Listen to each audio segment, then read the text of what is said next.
straps a little bit ago. There's a pretty good bump. Seem to be doing alright.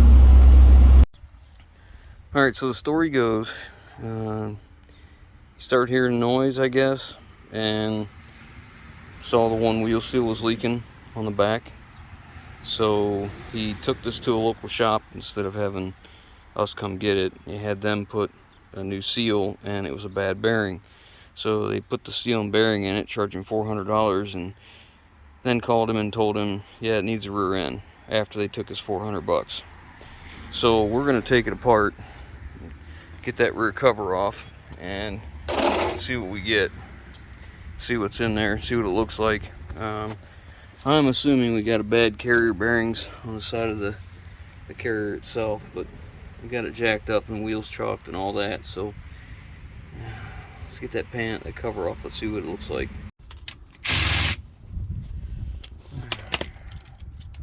Some rounded off bolts. This gets old. Gets old coming in behind people, you know. How difficult would it have been to just get another bolt? Nope. Grab me it's awful.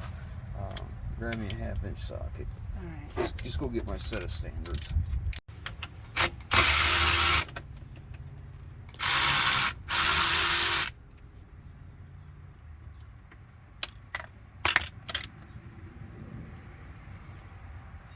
Heads say they're supposed to be metric.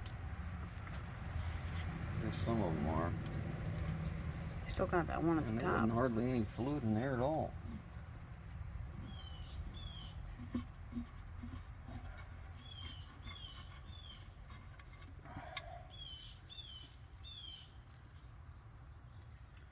Well, we won't be using that.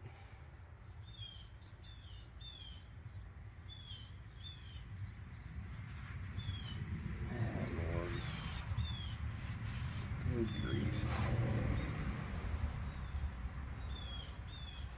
Why is it like that? It's not what it's supposed to be. That's a piece of rubber. That's not a gasket. Yeah, we're not using that junk. Now, however, look. You can see the shimmer of metal. I saw it. Right there. I could see that when you took it off of there. The sun was hitting it. Just wing it over there, yeah, so don't get the concrete dirty.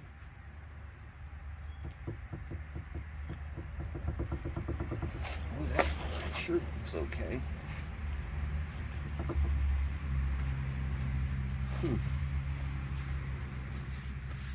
Let's put it in neutral so I can turn this and inspect that.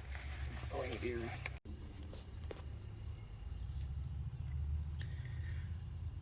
It's not really showing up on here, I don't think. Really? But I'm in the sunshine, so yeah, it's hard to tell. There's tons of metal in there. Tons of shimmery stuff. Yeah. I mean, the ring and pinion and the spiders, look. I mean, this spider it's got some weird marks on it.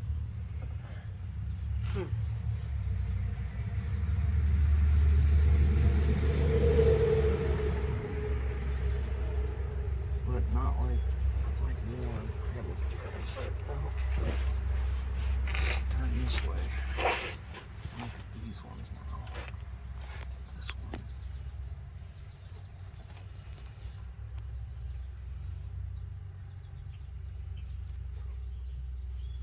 It sounded like a bearing. It didn't sound like it was a ring gear or anything. I don't see like any metal on the bearings. Well, I suppose our only option is to take it apart. We just have to pull the wheels off, pull the brake calipers, and then pull the center pin. This inverted Torx bit here. No, it's probably a 12 point. Just a 12 point.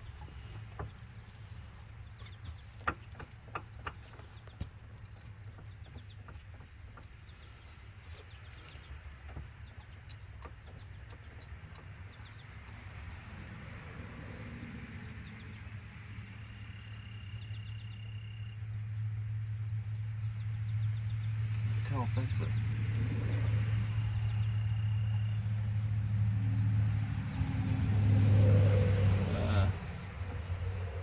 might be in the carrier.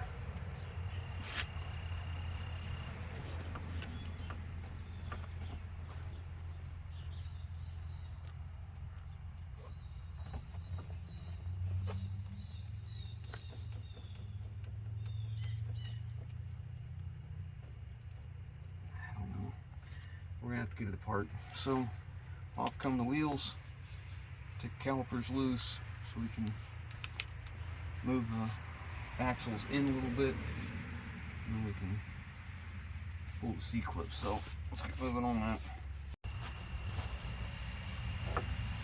Wow, that wasn't even tight. Took a little while to even get the right socket, man, it's so little.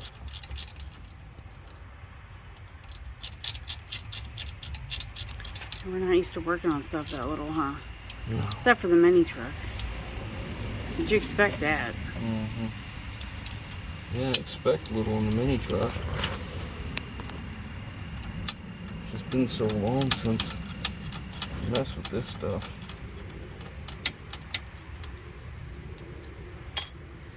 Okay. These pins, a lot of times they'll break. Surprise, it's been out a couple times. You can see that on the head.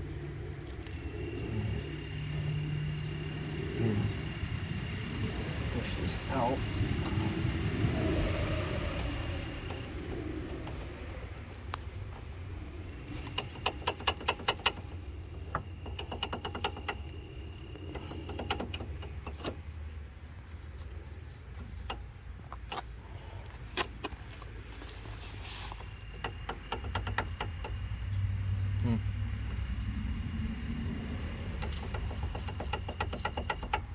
Screwdriver. May have a screwdriver.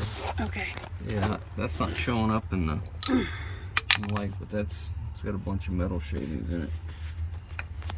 Let's see if we can get the axles recessed a little more in there. Oopsie. Maybe like that. So we're after. All right, let's push that axle in over there. Push it in? Yeah, push it in this way. I can get the clip out of it. Get over here.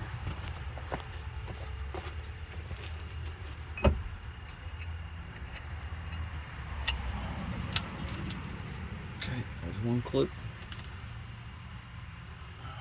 Let go. Okay, now the other side.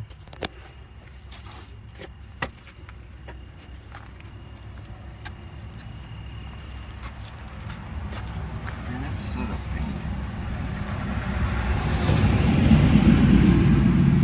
That's it? Yep, that's as far as it goes in. Should go in farther. Well, let me stop this and use both hands.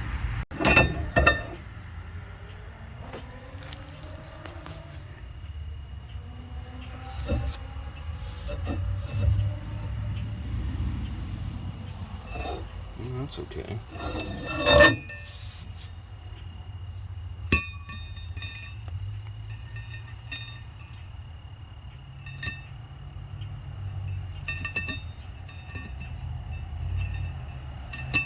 I don't see any wrong with that.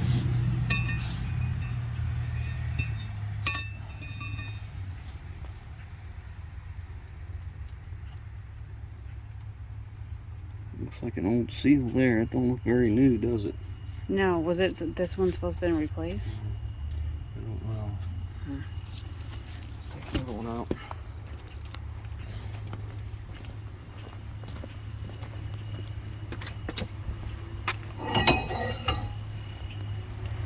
Yeah, see how this one's different? Mm-hmm. I wonder if they've replaced this axle. Look how it's a new tone ring. Well, it's silver all the way down. The other one is... That's a new seal there.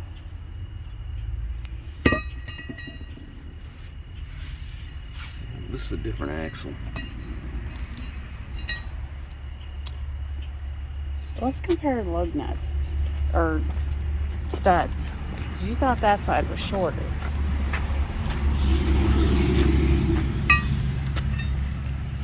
It sure looks like it. A little bit. That one's a tire. So they replaced that axle, and them studs are for a steel wheel.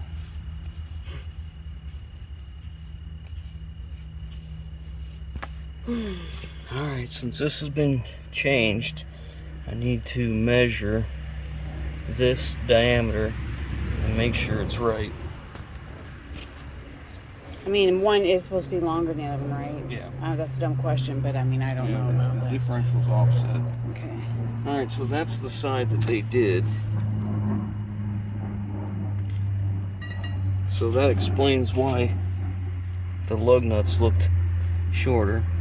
Mm-hmm. Because they're, I don't know, maybe 1/4 to 3/8 shorter.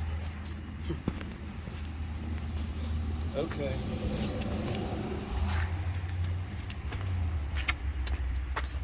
That's obviously a newer seal.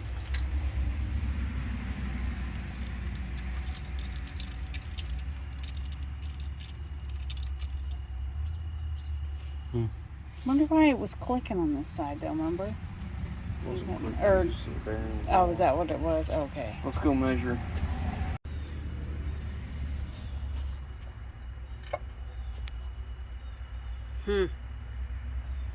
Wow. Something's eating something. We just gotta find what.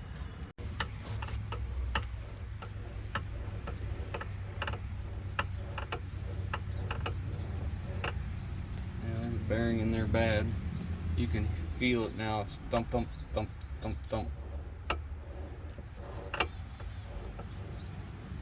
Alright, we'll take the carrier out next. Oh, if we only had smell-o-vision. As soon as I took that off, you could smell the cooked oil.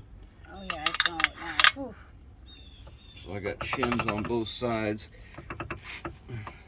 And I got small shim on this side, larger shim on this side. Of course, it ain't gonna matter. It's gonna have to be redone anyways, but alright, let's get that carrier knocked out. I don't know if this will show up well. You can see how this race is all nice and shiny.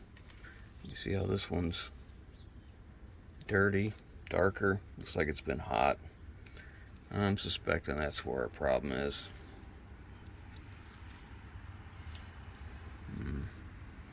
I don't have a case spreader to go into here and here and then spread it apart. If I can't get it out, I'll have to make one, I guess.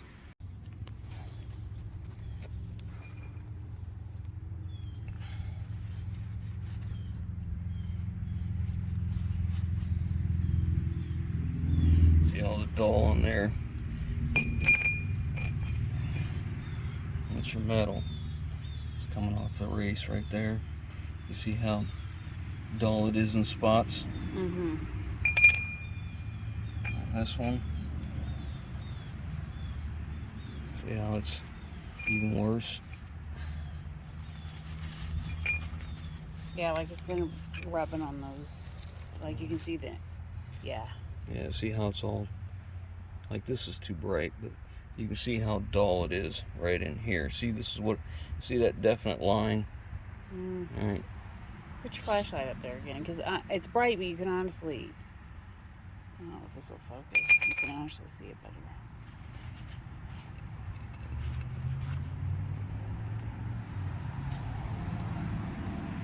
So there you can see the pitting of the bearings right there. There's the noise. See that? I think so. Try the light on there. Get closer. Battery too low flash. Alright, get closer. Oh yeah. Now you can see the pits. Mm-hmm. Yep, I see it. So there's the noise. Now you can see the inside of this. Look at that right there. Yeah, I can see that's really bad right there. That's the spot it's hitting and making that growling noise right there. You can feel that with your finger. You can feel how much is missing. Oh yeah. So there's the noise.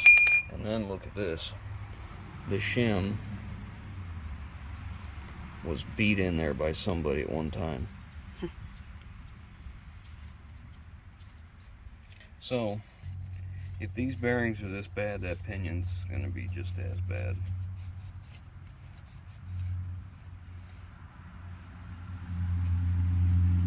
Which means I'll have to pull this whole thing out and set it up. Yeah, look, you can see how they beat the crap out of the edge of that trying to get it in there. Oh my, yeah, jeez.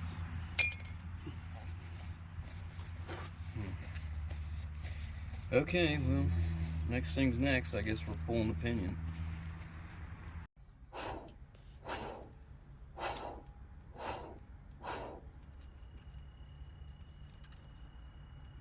There's no play in it, but man, I can't go this far and not take it apart. Alright, so here's the pinion. Bearing looks okay.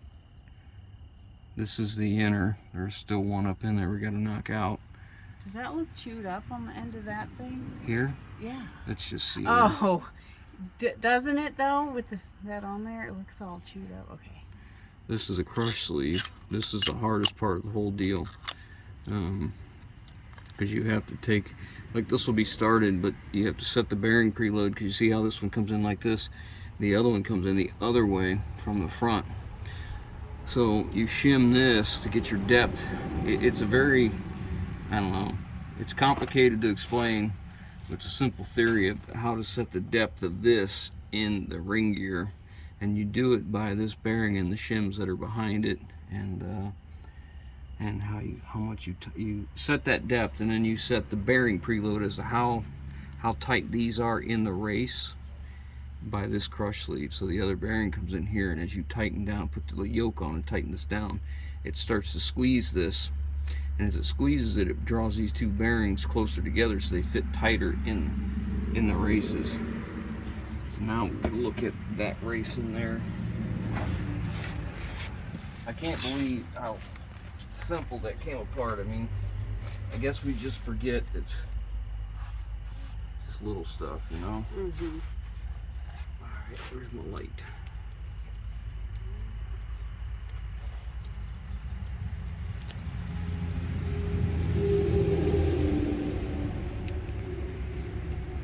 Oh yeah, it's worn too. Okay, so it needs all the bearings, all the races. Can you see that in here? I can. I'm not sure if the camera can. Yeah. Alright, I gotta knock that front seal out. And being as though we're getting new bearings and all that stuff, there's that brass punch and that hammer. Alright, hang on. Oh, well, she went rolling. Okay. Let's see that bearing.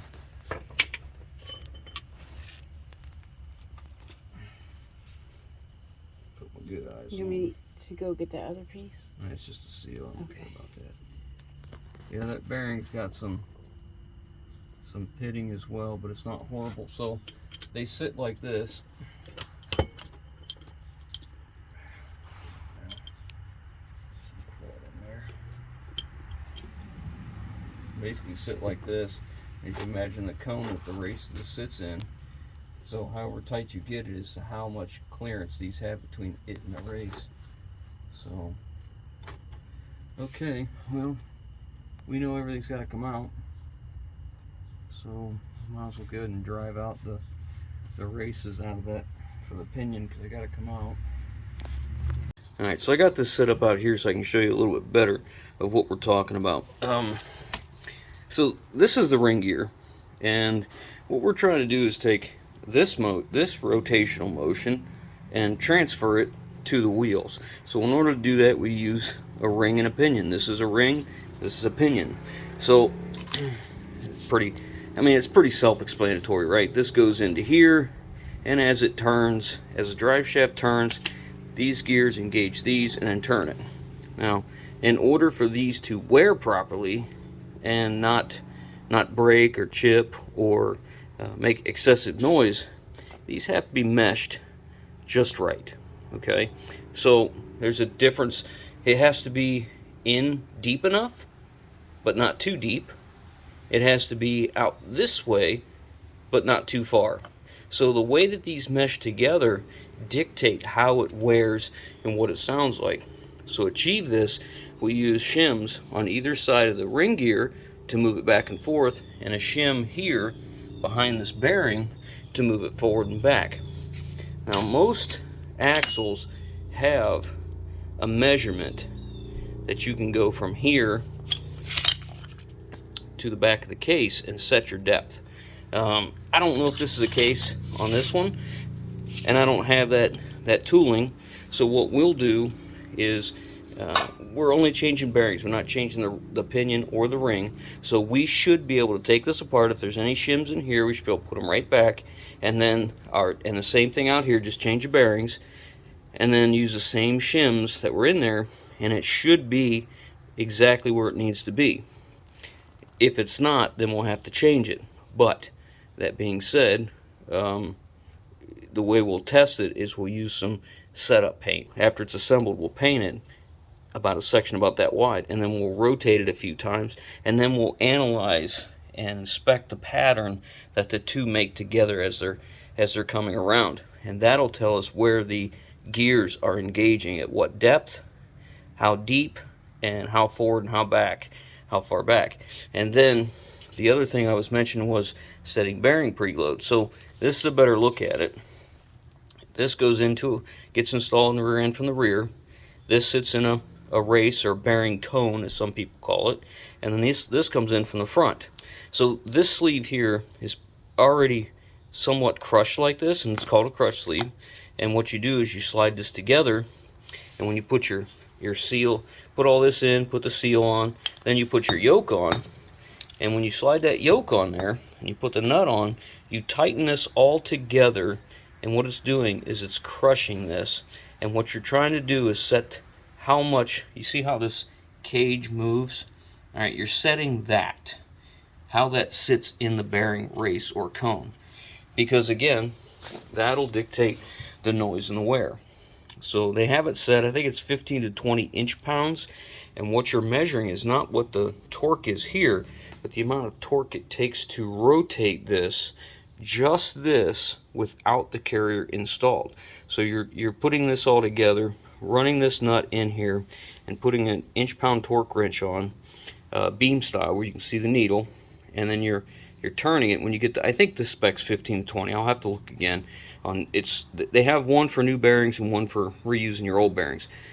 So you turn that, and you look at that needle on the scale, and when you get to your spec, that's where you're at, and that is supposed to be the correct spec. So we'll bring you along a little more on that and talk about it more when we put it together. I also inspect the yoke, because as you can see here, there's a groove. Now that groove is where the seal rides. So you wouldn't think that, you know, rubber seal or whatever that material is could actually wear through steel, but in time it does. So I've ordered a repair sleeve for this yoke to go over top of this, which will give us a brand new sealing surface. So at this point, we don't know if the axle seal went bad and then the rear end ran low on gear oil, or if it was just a failure of the bearings, and that let the bearing drop, or let the axle drop a little bit and then wear the seal. Doesn't matter. From what I've gathered, and you know, I'm not a Jeep guy or car guy anyways, but this Jeep came with two different rear ends, either a Dana 44 or a Dana 44A, also known as a Dana 44 HD. And let me show you the difference. Alright, so one way to tell the difference is by the pan, the cover for the rear end. You see how this one flattens out here, flattens out here. This one, there's several characteristics. One is the pan. Two is this is aluminum. This housing is aluminum, and these tubes are steel. And that's notable by the silicone, whatever sealer they're using to seal. Oh, look at that.